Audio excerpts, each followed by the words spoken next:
Hello, hello everyone. In this video, we are going to see a heat transfer in a natural convection.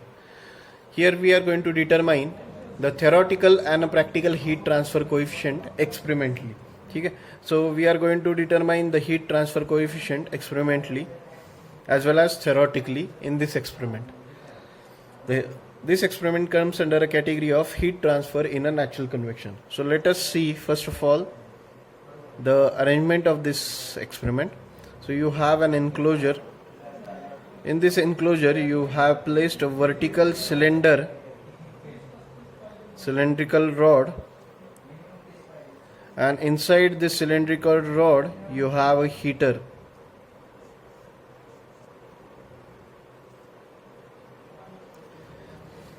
The naturally air is going to come from the bottom, cold air. It is going to interact with this hot surface and it is going to get hotter and it is going to get out from the top surface.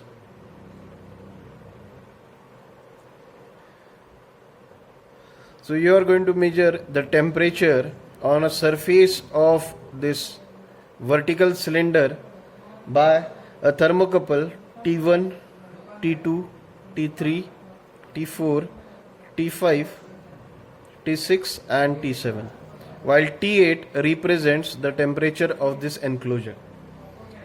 Voltmeter and ammeter are going to measure the voltage and a current passed through this heater.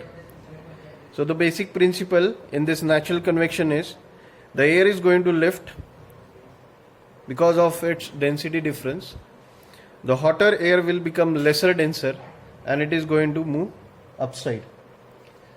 We are going to have an observation of T1, T2, T3, T4, T5, T6, T7 and T8 temperature. So in this experiment, let us have the observations. T1 95 degrees centigrade, T2 87 degrees centigrade, T3 100 degrees centigrade, T4 106 degrees centigrade, T5 105 degrees centigrade, T6 98 degrees centigrade, T7 92 degrees centigrade and T8 it has been measured as 35 degrees centigrade. So T8 is the temperature of the enclosure. T8 is the temperature of the enclosure which is measured at 35 degrees centigrade. So let us first of all calculate the average heat transfer coefficient. The average heat transfer coefficient, which is also called as theoretical heat transfer coefficient. It is also called as theoretical heat transfer coefficient. So for finding out average heat transfer coefficient, we first of all need to find the average surface temperature. So average surface temperature of this vertical cylinder, it has been given by T1 plus T2 plus T3 plus T4 plus T5 plus T6 plus T7 divided by 7. So average temperature I am getting 97.571 degrees centigrade. The enclosure temperature it is 35 degrees centigrade, and as we all know, average heat transfer coefficient it has been found out in a formula of a Newton's law of cooling statement, where Q equal to HA T surface minus T enclosure. HA T surface minus T enclosure, where Q it has been determined by V into I.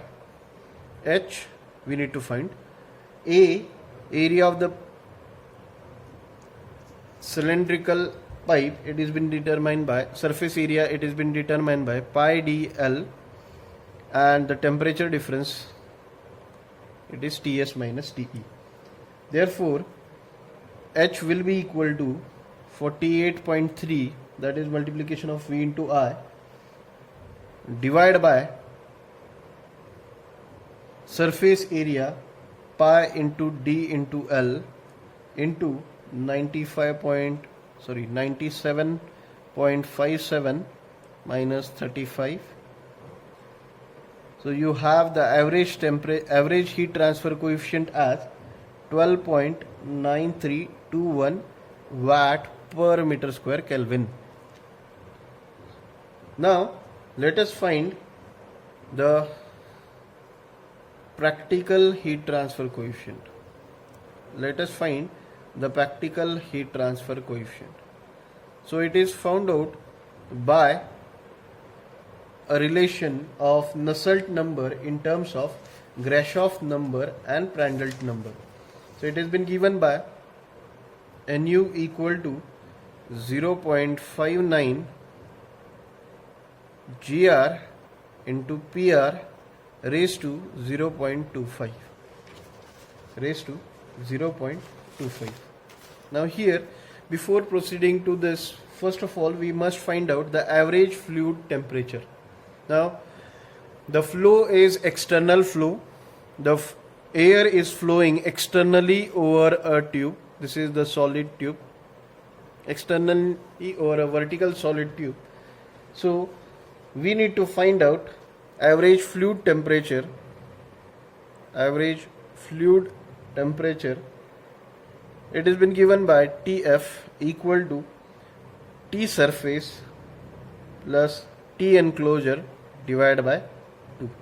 So it is 97.571 plus 35 divided by 2, which is 66.2857. 66.2857. So at this temperature Tf equal to 66.2857, we must find out the properties of a fluid. We must find out the properties, or we must refer the properties of a fluid at this temperature, 66.28 degree centigrade temperature. So properties of a fluid at this temperature, we have fluid here is air. So thermal conductivity of air at 66.28 degree centigrade, we have 29.66 into 10 raised to minus 3 watt per meter Kelvin. Then viscosity of 20.59 into 10 raised to minus 6 Newton second per meter square. Specific heat of 1009 joule per kg Kelvin. Density of 1.029 kg per meter cube, and coefficient of expansion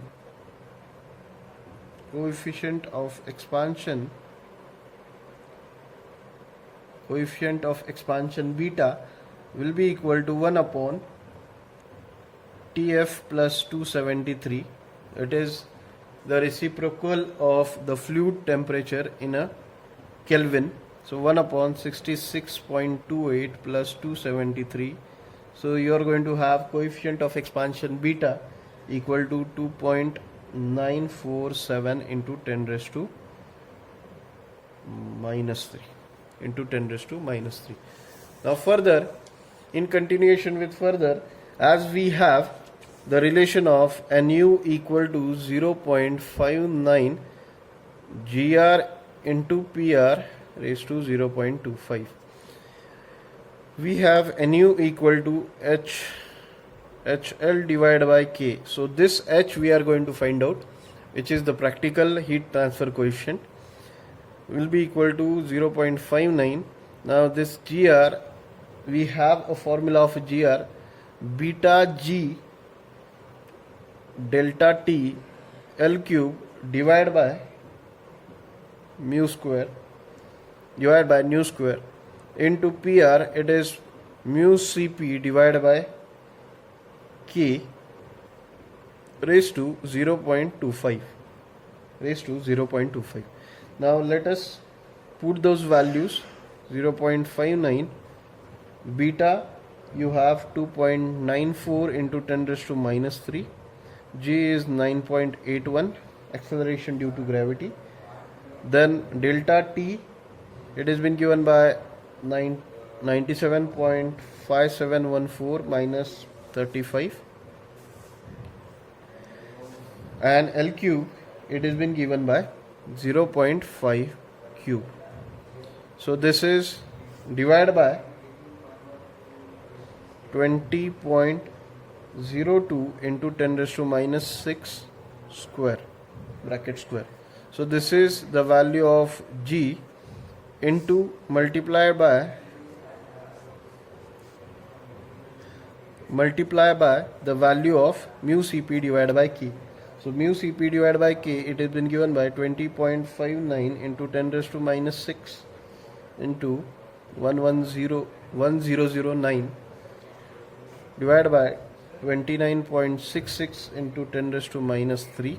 This is the value of K, and whole bracket 0.25, whole bracket 0.25.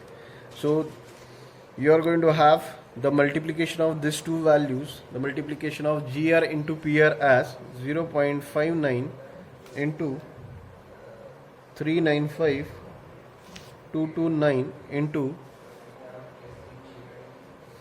10 raised to 6 raised to 0.25 raised to 0.25. Now further we will transfer this HL divided by K to this side. You are going to have H equal to 83.1884 into 29.66 into 10 raised to minus 3. This is the value of K. This is the value of K divided by 0.5. So you are going to have, and the whole multiplication, it will have H equal to 4.9347 watt per meter square Kelvin.